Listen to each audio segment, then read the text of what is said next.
And this is a Fox News alert. A bombshell new report by the National Enquirer details how Bill and Hillary Clinton allegedly utilized the services of a political fixer for over a decade. It's a story you'll only hear tonight on Hannity. Also tonight, you'll hear from Indiana Governor Mike Pence, Trump campaign manager Kellyanne Conway. But first, the National Enquirer, after a 16-month investigation, describes how the man they call Mr. Fix-It helped the Clintons cover up their various scandals. Now, according to the Enquirer, this man's story is particularly compelling because the magazine alleges that back in 1994, it agreed to drop a story about Bill Clinton in exchange for special access to Roger Clinton's wedding featuring his then pregnant girlfriend, a deal offered to them by Mr. Fix-It himself. Now, the National Enquirer issued the following statement regarding their report, writing, quote, "In vetting this story during almost 2 years of investigation, we were confident in the credibility of Jeff Rovin after reviewing his handwritten diaries during the relevant time period, fax memos to the White House bearing date and time stamps, payoff ledgers, and the independent verification of 4 other sources who confirm Mr. Rovin's involvement in the Clinton operation." Now, we did reach out to Hillary Clinton, her campaign, and former President Bill Clinton's office multiple times, and neither, shockingly, provided us with a statement. It is important to note that Fox News cannot independently verify the story, but tonight, for the first time ever, this man's identity is being revealed. Joining us now in a Hannity exclusive is novelist and reported former Clinton fixer Jeff Rovin. Mr. Rovin, how are you, sir? Sean. Very nice to meet you. How did you meet the Clintons? I've been interviewing celebrities since I was 19, and the editor of the Enquirer at the time, David Perell, good friend of mine, hey, I've got a really bad story about somebody you just profiled in Ladies' Home Journal. I said, if I can get you an interview, would you bury it? Negotiations followed, but that began a decades-long career as what Dylan Howard, the current editor, has. Yeah. Now, I did talk to Dylan about your piece, and I'll get to that in a second. You know, a lot of people, they hear National Enquirer. Well, let me just put up a few stories that the National Enquirer broke that were correct. For example, the National Enquirer broke first and correctly O.J. in the Bruno Magli shoes, if you remember back at the time. The National Enquirer first broke John Edwards, the whole love child scandal. First the girlfriend, then the picture of the baby, if you recall. The story they broke also was Jesse Jackson's love child. The story the National Enquirer broke first and correctly, world exclusive, woman at the center of Tiger Woods' cheating scandal is exposed. And then the story they broke first and correctly, Gary Hart asked me to marry him. At the time, and they were the first to have photos of Hart and Donna Rice on Monkey Business, and there were other, they've gone after conservatives. They went after Rush and some other stories. So people attack it because it's a tabloid, but they have a pretty good track record. David Perell, who ran the teams investigating most of those stories, is a journalist. You may not like the material, but ironically, it is so heavily vetted because it is so controversial. It's probably better vetted than most of the stories in other media. Well, I went through with your editor everything that you had. You do have ledgers. You did have the faxes with the letterhead and the timestamps. The Clintons know you. They're watching now. They know who you are. They know you fix things for them. Tell us about how you got in the business with them and what you did. I was fixing something. I really don't like that term, but there it is. I was fixing something for an actor who was in their inner circle, and that was how I was engaged. Now, it was that simple. I also, as a ghostwriter for Tom Clancy, had met generals and undersecretaries. I knew where the back doors were in Washington. So there were different ways to deal with things. You knew when Bill Clinton and Hillary Clinton went on 60 Minutes and they denied Jennifer Flowers, which eventually he admitted to in the Starr report, that he was lying. Yeah, you know, I thought this was going to be pretty easy when I first agreed to do it because you had Paula Jones, Jennifer Flowers. The stuff was out there. I figured, okay, we're done. We weren't. I would say that David Perell's files, and I know that Dylan and his team have their own files, but David's files were massive. I mean, we're talking Canterbury Tales massive. The reason that I agreed to participate in this process now It was not an easy decision because I don't like publicity. Why did you? Yeah. Because Dylan showed me the article. There were names in there that I didn't feel should be in there, friends of mine, confidential sources that he didn't realize were confidential. And I said to him, okay, I will participate, provided I can compare your article to my journals, take out these names, and most importantly, and this is going to have the odor of hypocrisy considering the story itself, I wanted to write an editorial condemning the salacious nature of political reporting now. Look, the New York Times has become the Enquirer has become the New York Times. The world is upside down. We've got to set it right again. All right, so your job was to help hide their scandals. And the degree to which you're saying they had an open marriage, you're talking about hookers, you're talking about dirty spying off journalists, and much more. Why don't you? Again, let me qualify that by saying these are Dylan's words. One of the reasons I wanted to come on your show. Is there anything that's not true in what I said? No. One of the reasons I wanted to come on your show is to put things in a little less hyperbolic way, perhaps. A little less sensational? Yeah, without the screaming. You don't think paying off people and having an open marriage and... To me, it's not my business and it's nobody else's So you're business. libertarian in terms of people's sexuality, that doesn't matter to you? My personal feelings were irrelevant in this. It was really a matter of, look, when you are at the White House and turn a corner and there's the Gilbert Stuart portrait of George Washington that's on our money.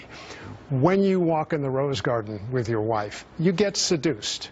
You want to protect the people who are helping you have that access. And that happened to you? To a degree, sure, and I was only on the periphery. You can imagine what How many happens. times were you in the Clinton White House? Twice. I was there twice. What about one of the big issues that I think matters? Hillary claims she's a champion of women's rights. You have, I assume this came from you, to Harold Ickes, a lot of redactions in it, though, about how to smear Monica Lewinsky. Actually, that particular document came the other way around. It says to Mr. Ickes from... Yeah, the from was one of the reporters that we hired to dig into Monica's story, and that document... And they were out to smear her in a major way as being nuts and, you know, very unstable, emotionally needy, all sorts of dirt. But here's the irony of this. That document has been in the files of the tabloids for 20 years because I was told, send this to your contacts, see if they can dig up more information. And I'm only glad that I got to apologize in person to Monica. You did? Yeah, I did. She became my neighbor in New York in one of those cosmic, karmic ironies. Wow. And you told her what you did and who paid you. And well, you say you never got paid. Did you? You never got paid? I never got paid for this, no. Why would you be a fixer and not get paid? Because I was working with people who were involved. But you got them. money to pay off other people. Correct. And who gave you that money? Right. Not going to get into that. Those are some of the names that I wanted out of the original article. So there were certain people that would give you money. Was there ever threats if you either knock it off or we'll break your legs? No. It was, first of all, not necessarily from you. I watch a lot of movies. Yeah. Well, I mean... Or was it all bribery? It was all bribery, but it was more... Payoffs. Yeah, because you have to understand. Was there a sort of a threat, a subtle threat given, you're going to shut up now? Anything like, well, that's a fair question. No, it's absolutely a fair question, but the trickle-down or trickle-up nature of this was the tabloid sources that I would pay would then go to their sources, who were invisible people like limo drivers, hotel clerks, wait staff, security guards, who would see and hear things and would tip them off. So it went from that group to the reporters to me, and then I had to make the decision about how to deal with it. And most of the time it was just money. There never had to be any threats. What was your contact? You're saying the Clintons directly knew what you were doing? I spoke to Hillary on 2 separate occasions about certain things. Now, can you say what they are? I'd rather not at this point. This is a big part of the question. Yeah, though. This would be important. I spoke to her at the Roger Clinton wedding, where the National Enquirer had exclusive access. Yeah. Maureen Dowd, not true. Yeah, well, we had exclusive, complete access. Got it. I know I saw Maureen had filed a story in the New York Times. Right. You have to remember that every time I saw Hillary, I was bringing bad news. The messenger got shut. Did she have the infamous temper we read about? Not with you? I wouldn't say there was a temper. There was a steeliness. There was that a resolve to fix it. Yeah, uranium in Would the she forehead. tell you specifically, you fix this? She said she wanted it fixed. I tell you what, we got to take a break. We'll come back and we'll have more. This is a pretty incredible story about cover-ups and, well, about a life of the Clintons that they obviously don't want the American people to know. We'll continue with Jeff Robin. He is known as the Fixer. This is the National Enquirer piece. And also, welcome back to Hannity as we continue with novelist and reported former Clinton fixer Jeff Robin is with us. All right, smearing happened. Money was paid. Orders were given. You were to go out and damage the reputation of people like Monica Lewinsky. Well, I didn't personally go out and damage it, but Part of an effort. It was a team effort, yeah. Got it. This was an open marriage with the Clintons. So it's been said. Well, wait a minute. That's hedging way too much here. No, that's what the piece says. Look, if screaming is to be taken as validation, there were harsh words behind closed doors that we all heard. And their effort was to destroy Monica Lewinsky, destroy her. That was the original concept, and I have to say that as this proceeded, because the president kept insisting there was nothing there, and ultimately, and again this may sound strange, to his credit, he's the one who put the kibosh on using any of this material. They also claim that, in fact, Hillary did, in fact, have a romantic relationship with Vince Foster. That, that was pretty much of an open secret in our circles. The order to intervene with the press for at least a half hour after he committed suicide. Will you let the media look at these ledgers, the 24 years worth, I guess, that you handed over to Dylan, the years worth of notes and calendars or this 10-year period? Will you let the public, would you let journalists see that? I'd have to think about that. Certainly, the things that Dylan saw that put this piece together. Yeah, it required me to be there to interpret a lot of, my shorthand. But sure. The fact that my dates lined up with his dates and his information was what was important. It is interesting because one of the worries of the Clinton campaign, and we saw this in WikiLeaks and John Podesta, and in particular his relationship with this woman that the Secret Service has labeled the Energizer, and the subject line read Julie, which is her real name, and saw her picture in the Enquirer. Podesta wrote to Cheryl Mills, obtained by WikiLeaks, probably need to revisit the Whitehaven conversation. That seems to corroborate. Well, but that's just my point. The Enquirer has its own independent resources, and again, I have to stress, I came forward primarily to protect the people that I worked with. What is this tape that the Enquirer had that you came in and got, and you traded off special access to Roger's wedding? What is that? I was alerted to the fact that there was an audio tape from an answering machine in which the president's name was invoked. A liaison with a young woman was recommended or suggested, I forget which. And as soon as we found out about that, we wanted it to be killed. It had been offered to the Enquirer. I called David Perel, and he said, well, if you've got something more newsworthy, we'll consider it. I went back to my people with that, and we decided the wedding was probably more newsworthy. How many reporters were paid off to kill stories for the Clintons? Again, that you know of. They were paid to soften the stories. Or kill it. They eventually got out in diluted form. But we had, I think, 5 primary tabloid reporters from the Enquirer, the Star, and the Globe who were watching out for everything that went on editorially. And could anyone pay to get a story killed?